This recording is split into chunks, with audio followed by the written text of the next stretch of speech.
Hello class, good morning. Today our topic is problem of monetary policy making. Last के 2 और 3 classes में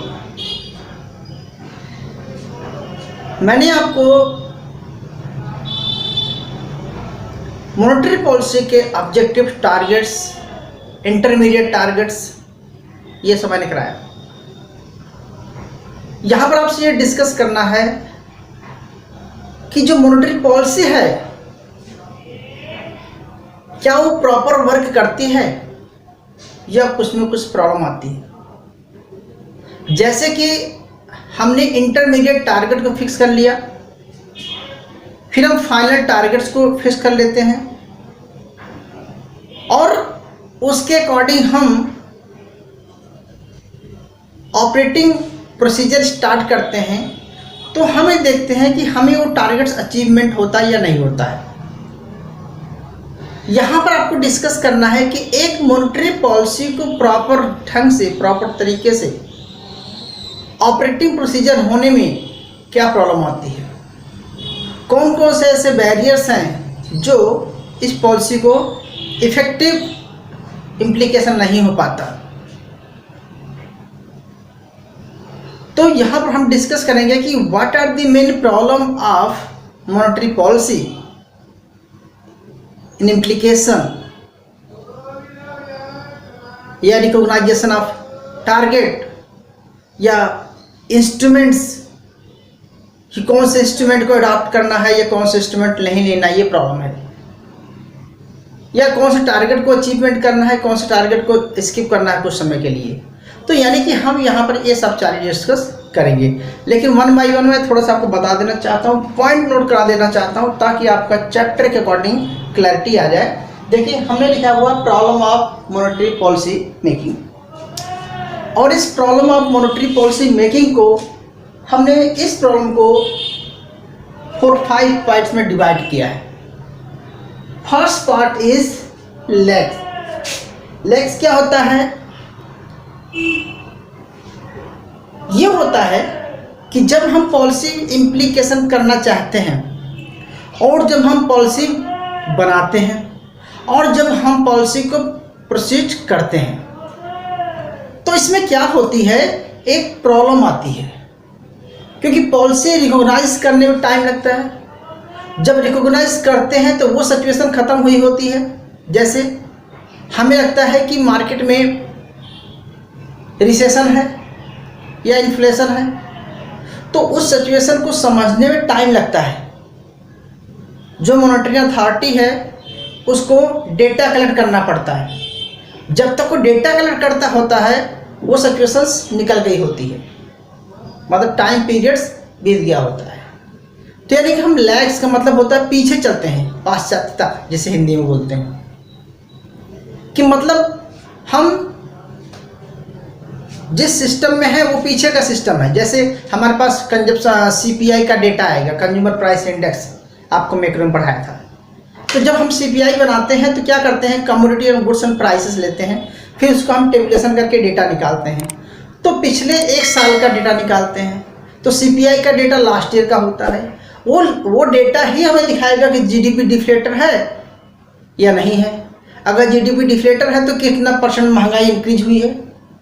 तो यानी कि हमें जो डेटा मिला वो पिछला मिला, और उस डेटा को अब हम यूज़ करके अब हम पॉलिसी इम्प्लीकेशन करने जा रहे हैं। तो क्या हुआ, वो सिचुएशन तो नहीं है जो पहले थी।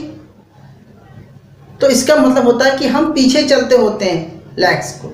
लैग्स का मतलब होता है पीछे चल रहे हैं। दूसरा होता है इंस्ट्रूमेंट इनस्टेबिलिटी। तीसरा होता है inaccurate macro economics model. Fourth हम कह सकते हैं कॉन्फ्लिक्टिंग गोल्स, और फिफ्थ कहते हैं कॉन्फ्लिक्ट अमॉन्ग पॉलिसी मेकर। हम एक को डिस्कस करेंगे डेप्थ में जाकर के। चलिए हम स्टार्ट करते हैं लैग्स के। इसको हमने एक पहला ऑप्शन बनाया है, इसको दूसरा बनाया है, इसको हम थर्ड बोलेंगे, इसको फोर्थ, और इसको 5। ठीक है, अब हम बात करते हैं लैग्स की। जिससे हम पहले बोला कि आप टाइम से पीछे चलना, तो ये दो तरह के लैग्स होते हैं। एक होता है इम्प्लीमेंशन और इफेक्टिवनेस। अब हम इम्प्लीमेंशन को 3 पार्ट्स में डिवाइड कर रखे हैं, जिसको बोलते हैं इंफॉर्मेशन लैग, रिकॉग्नाइजेशन लैग और लेजिस्लेटिव लैग। 3 तरह के लैग्स होते हैं। ये जो लैग हैं क्या है कि मान के इंफॉर्मेशन लैग का मतलब क्या हुआ? इंफॉर्मेशन लैग का मतलब होता है कि मॉनेटरी पॉलिसी किसी एक स्टेट या एक डिस्ट्रिक्ट के लिए, एक पर्टिकुलर स्टेट के लिए तो नहीं बनती है। तो हर स्टेट से डेटा आता है कि जीडीपी का ग्रोथ इतना हुआ, इतना हुआ, इतना हुआ। हर स्टेट से प्राइस लेवल का डेटा आता है, स्टेट लेवल पर क्या इन्फ्लेशन रिसेशन चल रहा है, स्टेट लेवल पे क्या मार्केट में सिचुएशन है। तो जब स्टेट लेवल से जीडीपी का production, agriculture, industry, service sector, सबका एक डेटा आता है, तो वहाँ पर आते आते बहुत टाइम लग जाता है, क्योंकि इतनी अच्छी सिस्टम इंडिया का नहीं है या किसी भी कंट्री का नहीं है कि इतनी जल्दी सबको डेटा प्रॉपर तरीके से जाए, बिकॉज वर्किंग कंडीशन इतनी अच्छी नहीं है। तो इन्फॉर्मेशन लैग का मतलब होता है कि आज हमें डेटा चाहिए, वो डेटा मुझे मिलेगा 2 महीने बाद। हमें पॉलिसी आज इम्प्लीकेशन करना, डेटा 2 महीने बाद चला है तो अभी आएगा, तो यानी कि हमें उसमें टाइम लग गया। तो जो मॉनेटरी पॉलिसी का टारगेट है, जो पॉलिसी इम्प्लीकेशन है, उसमें टाइम लग जाता है। दूसरा होता है रिकॉग्नाइजेशन लैग। ठीक है, वहाँ से इंफॉर्मेशन आ गई, लेकिन हम उस इंफॉर्मेशन को लेकर रिकॉग्नाइज करेंगे कि प्राइस को लेवल का टारगेट क्या रखा जाए, इंटरेस्ट रेट का टारगेट क्या रखा जाए, जीडीपी का टारगेट क्या रखा जाए, आउटपुट कितना लाना है, अनएम्प्लॉयमेंट कितना है। इस तरह से बहुत सारे ऐसे वेरिएबल होते हैं मैक्रो इकोनॉमिक्स पॉलिसी के अंतर्गत, जिससे हमें रिकॉग्नाइज करना पड़ता है। और हम जब इसको रिकॉग्नाइज करेंगे कि हमें ये टारगेट इतना लाना है, तो इसमें टाइम लग गया। तो एक टाइम तो यहाँ आने में लगा, दूसरा टाइम लगा रिकॉग्नाइज करने में, और तीसरा टाइम लगा उस लेजिस्लेटिव में। होता क्या है, ऐसा तो है नहीं कि एक आदमी डिसीजन लिया और पास कर दिया। इसके लिए प्रॉपर कमेटीज ऑर्गेनाइज होती है, स्टॉक एक्सचेंज कमेटी, जितनी भी चीज़ें होती हैं, अलग अलग असेंबली होती है, डिस्कस होता है, कमेटी ऑर्गेनाइज होती है, देन डेटा प्रेजेंट किया जाता है, वहाँ पर प्रॉपर डिसीजन होता है।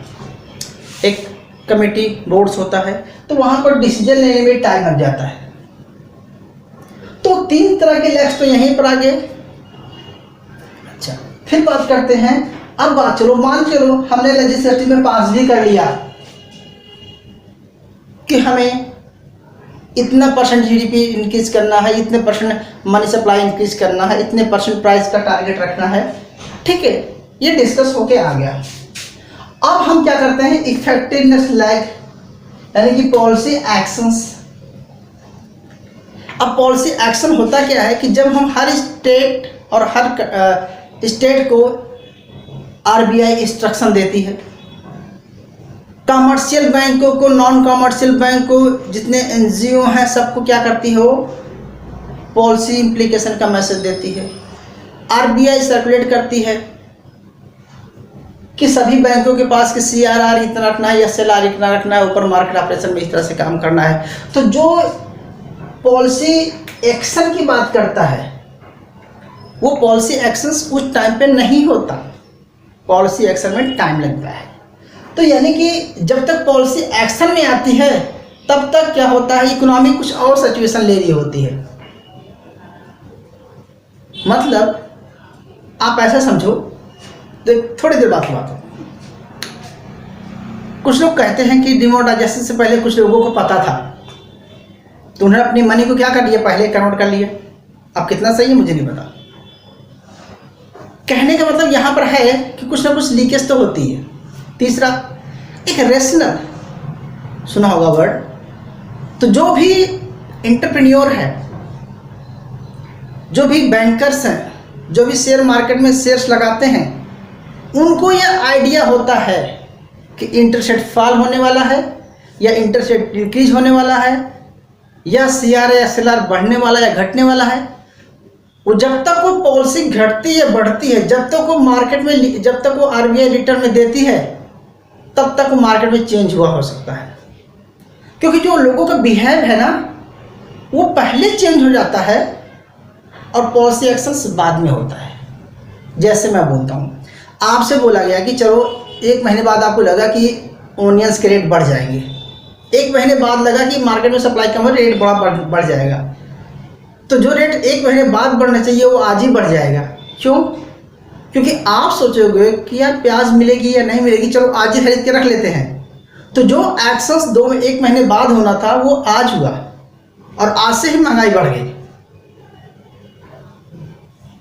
कहने का मतलब है यहाँ पर कि people is rational being, entrepreneur, businessman, brokers, ये सब क्या होते हैं?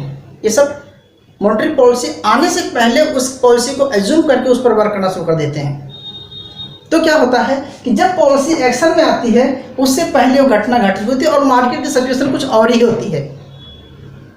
तो मेरे हिसाब से मेरा पॉइंट क्लियर हुआ होगा। हमने इम्प्लीकेशन लैग की बात किया और इफेक्टिवनेस लैग की बात की। तो सबसे बड़ी प्रॉब्लम यही होती है कि गवर्नमेंट बैंक रेट को 1 महीने बाद डाउन करने वाली होती है न्यू क्वार्टर में।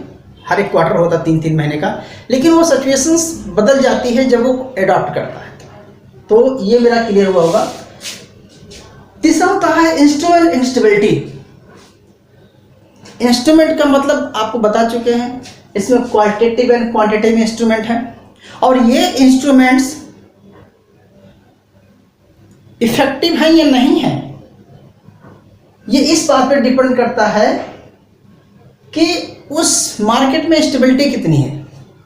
जैसे मान चलो हमने बैंक रेट की चेंज करने की बात किया, तो बैंक रेट इफेक्टिव है तो कभी RBI बैंक रेट पे फोकस करती है, कभी वो ओपन मार्केट ऑपरेशन पे फोकस करती है, या कभी SLR और CRR की बात करती है। तो कोई एक इंस्ट्रूमेंट से वर्क नहीं करती। तो यानी कि कहने का मतलब है कि प्रॉपर है नहीं किसी वर्क। ट्रेडिशनल तो हमारा बैंक रेट रहा है, हाल ही में रिसेंटली देखा जाए तो ओपन मार्केट ऑपरेशन बहुत सक्सेस रहा है। तो हमारा सिर्फ यहाँ मतलब है कि हम बहुत ज़्यादा डेप्थ में नहीं जा रहे हैं। मेरा यहाँ बताना आपको है एग्जाम पॉइंट ऑफ व्यू से कि इंस्ट्रूमेंट में इंस्टेबिलिटी है, बैंक रेट में, CRR में, SLR में इंस्टेबिलिटी है। इन सब चीज़ों कौन सा अडॉप्ट करेगा, इंस्टेबिलिटी है। कौन सा टूल्स बेटर होगा ये रिकॉग्नाइज करना बड़ा मुश्किल हो जाता है उसके लिए, कई बार वो फेल हो जाता है। ठीक है, तो इंस्टेबिलिटी है।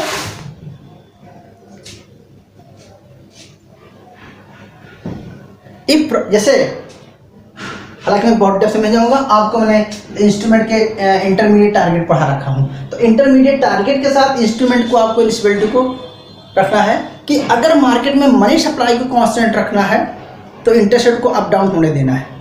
ठीक है, अगर मनी सप्लाई को कांस्टेंट रखना है तो सिर्फ इंटरेस्ट रेट बढ़े झगड़े, उसके लिए क्या करोगे भैया? सिर्फ CRR घटाओ बढ़ाओगे या SLR घटाओ बढ़ाओगे या ओपन मार्केट ऑपरेशन में करोगे? तो भाई मनी सप्लाई को भी तो कांस्टेंट रखना है, प्रिंटिंग मनी नहीं होने दोगे। और दूसरी बात कि आप डिमांड साइड पॉलिसी फोकस करते हैं लेकिन सप्लाई साइड पॉलिसी ऐसी होती है, यहाँ पर टैक्स बढ़ गया, एक्सपेंडिचर और कुछ हो गया, तो आप तो चाहते हैं कि मनी सप्लाई कांस्टेंट रहे, लेकिन गवर्नमेंट और दूसरी पॉलिसी में क्या हुआ, चेंज कर दिया। तो यानी कि फिर आपको उसी टाइम आपको चेंज करना पड़ता है। तो सबसे बड़ी प्रॉब्लम है कि इंस्ट्रूमेंट इंस्टेबिलिटी है, किसी एक इंस्ट्रूमेंट लेकर के RBI काम नहीं करता। अगला हो गया inaccurate model of inaccurate macro economics model. देखो आपको मैं यहाँ पर ये बताऊंगा कि जो मैक्रो इकोनॉमिक्स का मॉडल होता है वो हम सप्लाई साइड मॉडल की बात करें या डिमांड साइड की मॉडल की बात करें, सुना होगा आपने। हम बेसिकली किसी ग्रोथ मॉडल की बात नहीं यहाँ पर कर रहे हैं कि हैरी डोमर या लुकास, यहाँ बात नहीं करें, कौन से मॉडल लेके काम कर रहे हैं। तो हर मॉडल में, हर इकोनॉमी में कोई ना कोई मॉडल को लेकर के इकोनॉमी रन कराई जाती है। फर्स्ट पार्ट में हमें एग्रीकल्चर मॉडल फोकस था, फिर दूसरा मॉडल रखे हम इंडस्ट्रियल मॉडल, इंडस्ट्री को फोकस करेंगे तीसरा मॉडल में। तो ऐसे ऐसे हर मॉडल को लेकर के इकोनॉमी रन करती है। तो प्रॉब्लम यहाँ पर है कि जो मॉडल है ये इनएक्यूरेट है, मतलब कोई जरूरी नहीं कि हम इसी मॉडल पे वर्क करेंगे। तो जब आपका ये मॉडल एक्यूरेट करने हम डिमांड साइड ही लेकर चलेंगे या सप्लाई साइड ही लेकर चलेंगे, तो जो डिसीजन मेकिंग है मॉनेटरी पॉलिसी का वो भी बड़ा कॉन्फ्लिक्टिंग हो जाता है कि हमें डिमांड बढ़ाना है कि सप्लाई। मान के चलो मार्केट में इन्फ्लेशन हो गया है, तो दो तरीके से करेंगे, या तो आप सप्लाई बढ़ा दीजिए रेट डाउन आएगा, या तो आप डिमांड कम कर दीजिए। तो प्रॉब्लम यहाँ पर है कि कौन सी पॉलिसी लेना चाहते हैं आप। डिमांड साइड पॉलिसी तो मॉनेटरी पॉलिसी हो गई, लेकिन सप्लाई साइड पॉलिसी उसको कैसे रोकोगे? ठीक है, तो यानी कि हमारा सेंस है कि मैक्रो इकोनॉमिक्स मॉडल में कौन से मॉडल लेके चलेंगे ताकि हमारा जो है जो टारगेट है मॉनेटरी पॉलिसी का मिले। तो ये प्रॉब्लम है मॉडल की। अगला है कॉन्फ्लिक्टिंग गोल्स। कॉन्फ्लिक्टिंग गोल्स आपको पहले बता चुका हूँ कि प्राइस लेवल में और जीडीपी में कॉन्फ्लिक्टिंग गोल है। आप जीडीपी हाई रखना चाहते हैं, प्राइस लेवल को कम करना चाहते हैं, कभी नहीं हो सकता, क्योंकि जीडीपी हाई का मतलब होता है पर कैपिटा इनकम हाई है, क्योंकि वहाँ पर एग्रीगेट डिमांड ज़्यादा है तो प्राइस ज़्यादा रहेगा। तो यानी कि आप दोनों को एक साथ स्टेबिलिटी तो नहीं रख सकते हैं। ऐसे ही आपको बताए थे कि अगर मॉनेटरी पॉलिसी इंटरमीडिएट टारगेट में दोनों कॉन्फ्लिक्टिंग गोल है, इंटरेस्ट रेट का और मनी सप्लाई का। भाई मनी सप्लाई कांस्टेंट रखेंगे तो मनी सप्लाई इंटरेस्ट रेट इनकी डिक्रीज होगा, अगर इंटरेस्ट रेट इनकी डिक्रीज रखेंगे तो मनी सप्लाई इनकी डिक्रीज होगा, कांस्टेंट रखेंगे तो ये एक कॉन्फ्लिक्टिंग गोल्स है। ये प्रॉब्लम है क्योंकि हम क्या पढ़ रहे हैं, पॉलिसी मेकिंग प्रॉब्लम, क्या क्या प्रॉब्लम फेस करता है पॉलिसी मेकर या पॉलिसी मेकिंग। अगला होता है conflict among the policy maker. Conflict among policy maker का मतलब होता है, मैं वैसे बात करता हूँ कि जनरली जो भी गवर्नमेंट होती है, जो भी रिजिम होता है, जिसका शासन होता है, वो अपने अकॉर्डिंग इकोनॉमी को रन कराता है। कोई इकोनॉमी एम्प्लॉयमेंट पर फोकस कर रहा है, कोई इकोनॉमी कैपिटलाइजेशन पर फोकस कर रहा है, कोई इकोनॉमी प्राइवेट इन्वेस्टमेंट फोकस कर रही है, कोई इकोनॉमी चाहती है कि हम जीडीपी को बेटर करें। तो हर मॉडल, हर इकोनॉमी में हर गवर्नमेंट का अपना अपना रोल होता है, तो वो अपने अकॉर्डिंग मॉडल के अकॉर्डिंग काम करता है। जैसे मान चलो अभी की गवर्नमेंट कुछ अपने अकॉर्डिंग जो ये मॉनेटरी पॉलिसी चला रही है, जैसे ही दूसरी गवर्नमेंट आएगी वो सारे मॉनेटरी पॉलिसी को अपने अकॉर्डिंग चलाना शुरू कर देगी। तो जो हमने पढ़ा था कि आज जो पॉलिसी अडॉप्ट किया उसका इम्पैक्ट 2 साल बाद होगा। ऐसा नहीं कि आज हमने मॉनेटरी पॉलिसी बढ़ा तो कल हमें अचीवमेंट हो जाएगा जीडीपी का टारगेट, नहीं, इट्स टेक टाइम। तो यहाँ पर क्या होता है कि दोनों पॉलिसी एक साथ कॉन्फ्लिक्ट कर जाती हैं, दोनों चीज़ें। अच्छा, जैसे फिजिकल पॉलिसी है मॉनेटरी पॉलिसी। फिजिकल पॉलिसी में होता क्या है, गवर्नमेंट टैक्स कम करती है, एक्सपेंडिचर बढ़ाती है। ठीक है, कब एक्सपेंडिचर भी कम करेगी और टैक्स इंक्रीज कर देगी इन्फ्लेशन में, और वहीं पर मॉनेटरी पॉलिसी क्या करेगी, मनी सप्लाई कम करेगी। लेकिन अगर बेटर कोऑर्डिनेशन नहीं है दोनों में तो क्या होगा, पॉलिसी मेकर में प्रॉब्लम आ जाएगी। तो कहने का मेरा यहाँ पर सेंस ये है कि मॉनेटरी पॉलिसी को एडॉप्ट करने में बहुत सारे प्रॉब्लम्स को फेस करना पड़ता है। किस तरह से हम लेस को रिकॉग्नाइज करके उसको रिमूव करना पड़ता है, किस तरह से प्राइस स्टेबिलिटी की इंस्ट्रूमेंट स्टेबिलिटी की प्रॉब्लम आती है, मॉडल को ध्यान रख करके कौन सा मॉडल बनाना है ये प्रॉब्लम आती है, किस तरह से पॉलिसी में पॉलिसी मेकर और पॉलिसी गोल्स में डिफरेंट हो जाते हैं। तो ये सारी प्रॉब्लम आती है। ठीक है, तो ये था आपका कि पॉलिसी मेकिंग में कौन कौन सी प्रॉब्लम फेस करना पड़ता है। ठीक है, सो उम्मीद करता हूँ आपको समझ में आ गया होगा। तो चलिए नेक्स्ट क्लास में आपको पढ़ाऊँगा मैं। अब हम आगे स्टार्ट करेंगे इसके फंक्शन वगैरह, तो please note down. Thank you.